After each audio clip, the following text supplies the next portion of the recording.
Okey, sekarang kita dah pun ke nombor 11 Nombor 11 merupakan soalan yang pertama bagi bahagian B. Ingat bahagian B kena jawab semua soalan.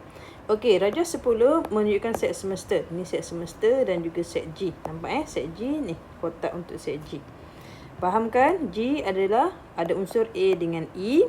Set semester ni dia ada A, B, C, D, E, F, K. Okey. Senaraikan semua unsur bagi set G pelengkap. Okey. So sekarang ni G awak A dengan E. Sekarang pelengkap. Pelengkap maksudnya kita tak nak A dengan E. Kita nak selain tu sahaja. So, apa jawapan kita? Menjadikan G pelengkap adalah B, C, D, F, K.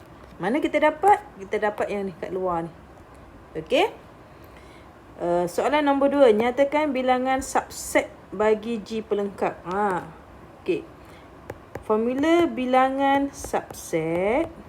Okey, formula bilangan subset lah 2 kuasa N. Okey, apa dia N? N adalah bilangan unsur.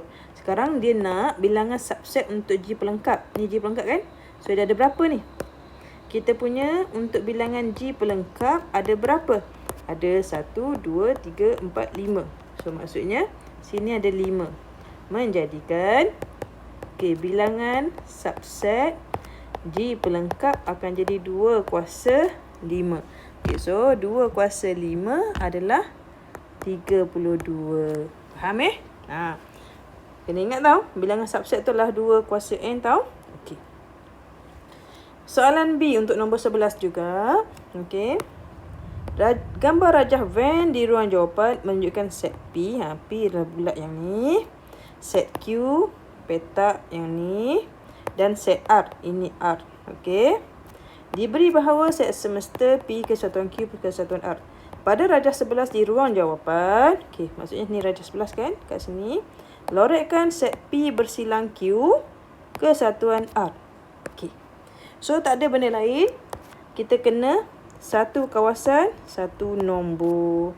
Betul kan? Satu kawasan, satu nombor. Okey. Kita ambil dulu P. Okey. P yang bulat P yang bulat. Ini P. Okey, ini P. So, P adalah 1 dengan 2. Okey. Lepas tu, kenapa saya ambil P dengan Q dulu? Kenapa saya ambil P dengan Q dulu? Sebabnya, soalan minta P bersilang Q ni. Okey, so Q yang mana? Q yang ni. Okey, nampak tak petak ni? Awak nampak tak petak ni? Ni adalah Q. Okey, ini adalah Q. Okey, so apa yang ada dalam ni? 2, 3, 5, 7. Okey, 2, 3, 5, 7. Sekarang soalan minta bersilang. Apa dalam kepala awak bersilang? Bersilang ni apa? Bersilang adalah sama. Okey, bersilang adalah sama. So, apa yang sama sekarang ni? 2. Okey. So, yang ni kita dapat 2. Okey Faham kat situ Okey. Next adalah R. Okey, kita ambil R. Kenapa ambil R? Sebab kat sini. Ni ada R ni. Okey. So, R kita pula adalah yang ni. Ini R kita. Okey, ini adalah R. 4, 5, 6. So, 4, 5, 6. Okey. Soalan minta adalah kesatuan. Kesatuan ni apa pula? Kesatuan ni adalah semua. Okey. So, P bersilang Q. Ni kan? Yang ni adalah, kita dah dapat dah tadi. 2. Lepas tu, dia minta kesatuan pula dengan R. Apa kesatuan? Kesatuan adalah semua. Okey. So, R kita tadi adalah 4, 5, 6. Jadi, kita kena ambil semualah. 2, 4, 5, 6. Jadi, kita boleh lorekkan. Mana 2? 4, 5, 6. Itulah jawapan kita. Okey? Boleh? Okey. Katakanlah, let's say. Okey? Katakan awak cuba tadi, awak lorekkan hanya yang ni je. Lorekkan yang dekat 2 sahaja. So, awak dapat 1 markah.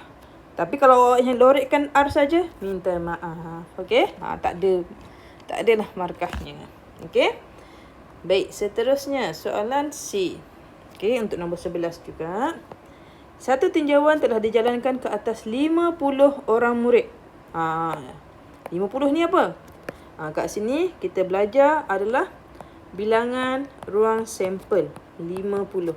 Maksudnya penting untuk awak tahu bila awak kat sini, bila tambah tu perlu dapat 50. Okey, perlu dapat 50. Kalau dapat lebih atau kurang, maksudnya ada silap lah. Okey. Lepas tu, terdapat 3 jenis buah yang dijual di sekolah. Okey. So, tembikai T, jambu J dan betik. Okey, bawah ni ada betik. Hasil tinjauan tersebut mendapati 27 orang suka tembikai. Okey. Saya keluarkan sebab saya tak nak saya yang pening nanti. Okey. So, bilangan tembikai nampak 27. So, 27. Okey, lepas ni jambu. Bilangan jambu 35. Bilangan jambu. Lepas tu ni tembikai sahaja. Okey, nilai N tembikai sahaja adalah 6. Okey. Ni 8 orang 3-3. 8 orang 3-3. So, saya buat kat sini lah 8, 3-3. Kenapa saya buat kat tengah-tengah? Sebabnya ni, dia suka jambu, dia suka tembikai, dia suka betik. Tu maksudnya 8 orang, 3-3. 17. Okey. Untuk 17 ni, dia suka jambu dan betik. 17 suka jambu dan betik. Okey. Ini dah jambu, ini adalah betik. So, kat sini kan yang dia suka dua-dua kan, jambu dengan betik, 17 kan. So, kat sini dah pun 8, sini berapa? So, 17 tolak dengan 8. So, maksudnya kita dapat 9. Okey, faham kat situ